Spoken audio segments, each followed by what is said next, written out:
رمضان قرب، كل سنة وانتم طيبين، رمضان كريم عليكم. ده تالت رمضان ليا معاكم على اليوتيوب. شكرا على دعمكم ليا ووجودكم معايا. حاسه اني محتاجه استقبل رمضان وانا اهدى، فعشان كده قررت اعمل ريست لنفسي قبل رمضان واستعد وهيئ طاقتي اللي عايزه احافظ عليها واستغلها كلها في رمضان، وانه بس اوجه طاقتي في انه احقق اهدافي الرمضانيه واعيش نفس الفايب والاجواء الجميله بتاعت رمضان والروحانيات الجميله دي. وبعدين قلت ليه ما نعملش ده سوا مع بعض واعمله معاكم عشان نستعد وندخل رمضان بكل طاقتنا ونستمتع بالجو الجميل ده والفايب الجميله بتاعت رمضان دي والفايب بتاعت استعدادنا لاستقبال شهر رمضان ونعيش شحن طاقتنا قبل البدايه. يلا بينا نبدأ.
افضل ماسكه التليفون اتفرج على ستوري، اقلب انا ممكن اتفرج على 2 3 ويبقوا شكلهم حلو وجميل واتابع الصفحه دي عشان اشوف بس الحاجات بتاعتها مش قد الحواجب.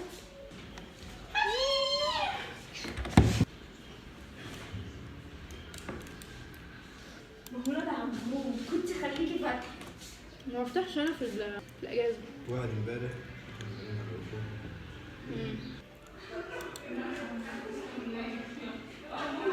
ماشي فبيقول لي ايه؟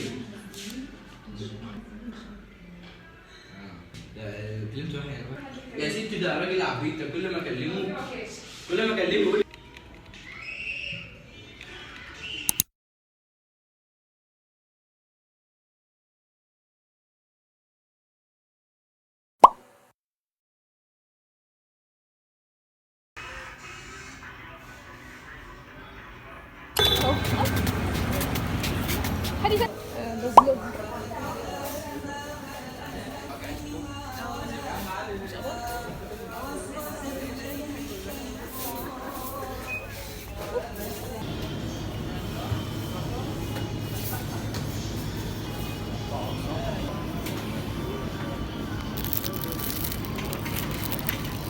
هو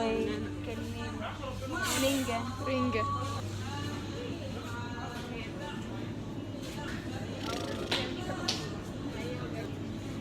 مفيش مونستر، في باور هورس. It gives you wings. بحبها.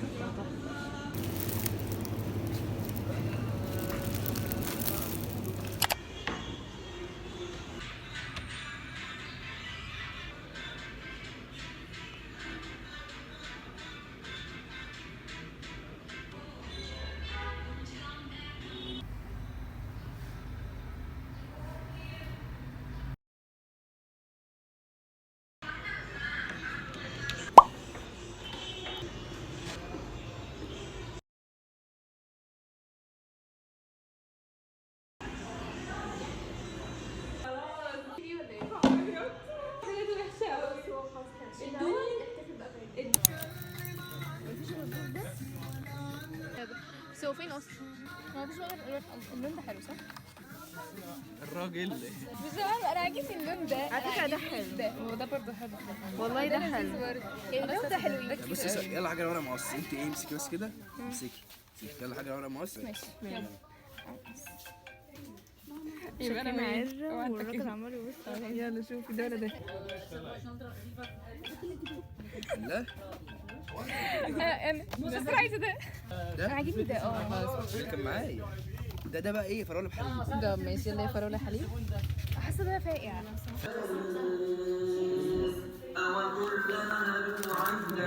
لا انا مختلفه عن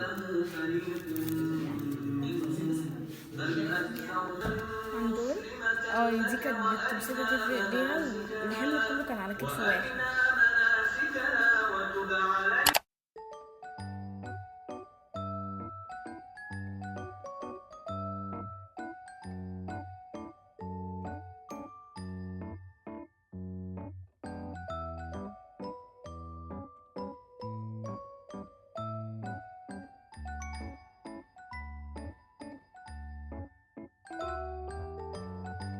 والله ده عشقه.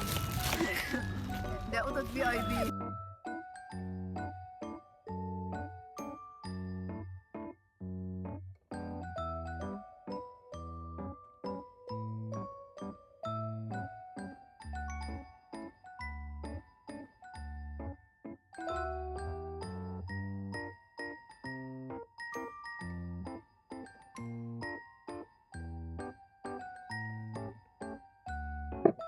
من اكتر الحاجات اللي بتسحب طاقتنا من غير ما نحس السوشيال ميديا. ضوضاء ودوشة وحياة كتيرة قوي ومشاعر كتيرة جدا وحاجات اللي هو هدوا علينا شوية. عصير موز بفراولة باللبن. ميكس يا جماعة. الفراولة والموز من أكتر الفواكه اللذيذة اللي في العالم. نرجع لكلامنا، نرجع لموضوعنا. السوشيال ميديا مشاعر كتيرة جدا، أخبار كتيرة جدا، مقارنات كتيرة جدا، وأنا الحمد لله أدركت التأثير ده عليا ومدى تأثير ده على طاقتي. بمجرد ما أكون مش بعمل حاجة، يعني اللي هو خلاص أنا جيت من الشغل وعايزة كده أقعد كده أهدى أو فاضية ما بعملش حاجة، أقعد أمسك الموبايل وأقعد أسكرول. فانا ادركت الحاجه دي ولقيت ان هو انا اوريدي ببقى جايه من الشغل تعبانه وما عنديش طاقه، فليه اهدر طاقتي المتبقيه اللي هي شويه صغيرين جدا واحس ان انا overwhelmed جدا. حاجه وحشه قوي. وادركت مدى تاثير ده على طاقتي. تاثيره بيعمل ايه في مودي. ببقى نايمه بقى اللي هو يا رب انام. فقررت ان انا اقلل خالص اني اقعد على السوشيال ميديا، وده مؤخرا بقى جزء من يومي وانا بحب ده قوي. ما بحبش اقعد على السوشيال ميديا كتير، وده مش معناه اني بحرم نفسي من السوشيال ميديا. بصراحه انا برضو في ايام تفلت مني وبقعد كتير على السوشيال ميديا which is ان ده واعي. طعمها حلو قوي. قطع الفواكه بتاعت الفراوله واللبن، الفراوله والموز. والله لو الاستعداد بتاعي كان حقيقي هاخد ثواب رمضان. مش استعديت وعملت وجهزت نفسي وكل حاجه في ثواب رمضان. جاي لنا باسر في رمضان وهكذا دولي.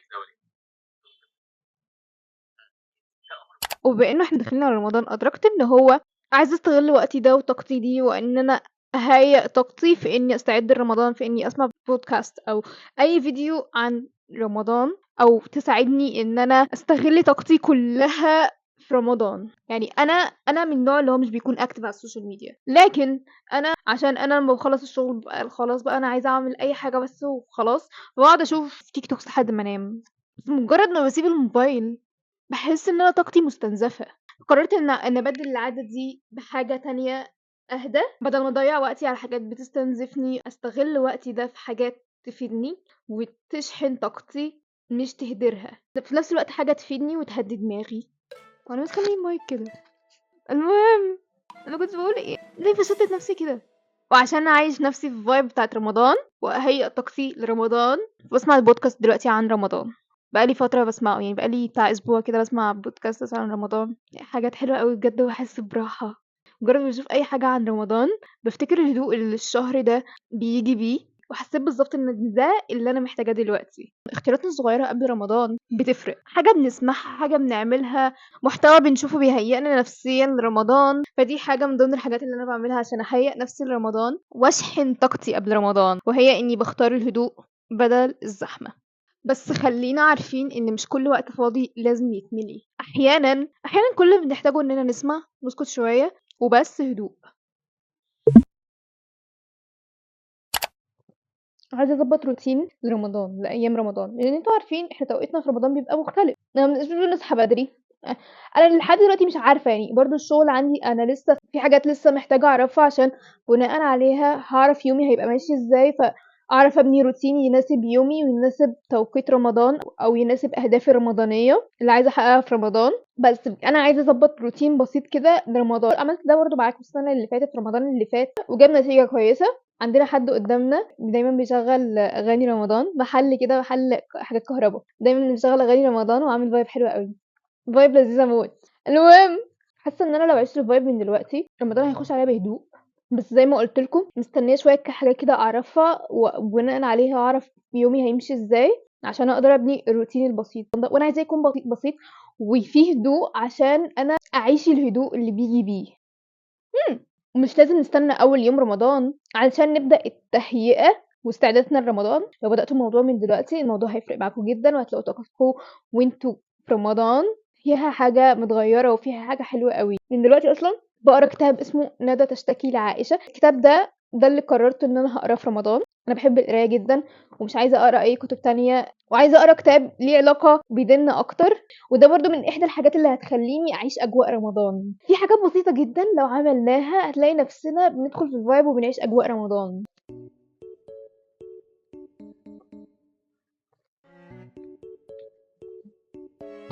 جينا لاكتر حاجه بتساعدنا ان احنا نتهيأ لرمضان ونجهز لرمضان. الجورنالينج بقى من اهم الادوات اللي هتساعدكم بجد ان انتوا تستعدوا لرمضان، وهتفرق معاكم جدا. انا الجورنالينج بالنسبه لي، انا بكلمكم كتير قوي عن الجورنالينج، مفيش يوم تقريبا، قصدي مفيش فيديو بيعدي غير لما بكلمكم عن الجورنالينج وتاثيره عليا وتاثيره على حياتي وتاثيره على دماغي والاوفر ثينكينج. وكمان عشان نختصر الموضوع، الجورنالينج بالنسبه لي هو اداه تفريغ نفسي، وهو كمان اداه تحضير. بيخليني اسال نفسي انا داخله رمضان بايه، وعايزه اطلع من رمضان بايه. مش اهداف مثاليه ولا خطط مثاليه او خطط كبيره قوي، بس اهداف حقيقيه تناسبني وتخليني اعيش رمضان بروح هاديه. وده اللي انا عايزاه رمضان ده.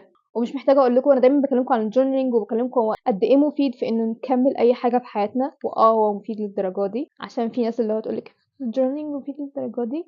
مفيد للدرجه دي. وفي ناس كتير سألتني عن الجورنالينج وازاي نجورنال، عشان كده قلت انه ممكن اعمل فيديو عن الجورنالينج لوحده وازاي نستغل الجورنالينج ده ازاي عشان نحقق اهدافنا الرمضانيه. واكلمكم في الفيديو ده عن انا بجورنال ازاي، بكتب ايه، وازاي احقق اقصى استفاده من الجورنالينج، وازاي الجورنالينج بيساعدني ان اقرب من نفسي، اهدي الاوفر ثينكينج. لو عاوزيني اعمل الفيديو ده قولوا لي في الكومنتس. لو لقيت كومنتس كتيره انكم عايزين الفيديو ده، هيكون الفيديو جاي عن ده.